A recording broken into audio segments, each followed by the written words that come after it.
Lebih 2 bulan, dividen ASB telah diumumkan.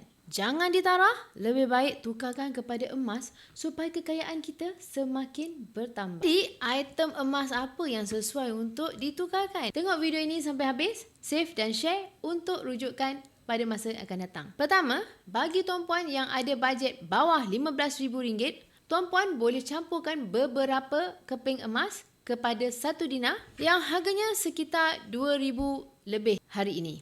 Emas 10 gram yang harganya lebih kurang RM6,700 dan gold bar 20 gram emas sekitar RM13,000 dan juga 5 dinar yang berharga sekitar RM14,000. Tapi bagi tuan-puan yang mempunyai bajet RM50,000, tuan-puan boleh pilih untuk tukarkan kepada 15 gram yang mana harganya hari ini lebih kurang dalam RM33,000 dan 10 dinar yang berharga dalam RM28,000. Jadi, kalau nak maksimumkan keuntungan, 100 gram ini lebih baik dengan nilainya RM66,000 pada hari ini. Kalau bajet tuan-puan lebih besar iaitu RM100,000 dan ke atas, emas 250 gram dan 1 kilo adalah lebih baik. Item emas yang besar seperti ini, harga per gram dia lebih jimat dan spread emas lebih nipis. Item emas yang besar seperti ini, harga per gram dia lebih jimat dan spread emas lebih nipis. Jadi tuan-puan akan cepat dapatkan keuntungan. Simpanan ASB yang tuan-puan tukarkan kepada emas, pastikan adalah simpanan untuk 2 tahun dan ke atas. Cara ini disarankan oleh pakar kewangan sendiri kalau tuan-puan ingin kekalkan nilai kekayaan tuan-puan daripada inflasi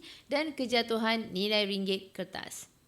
Bagi yang ingin bermula, isi borang sign up. InsyaAllah saya akan daftarkan akaun Public Gold anda dan saya akan bantu tuan-puan sebaiknya.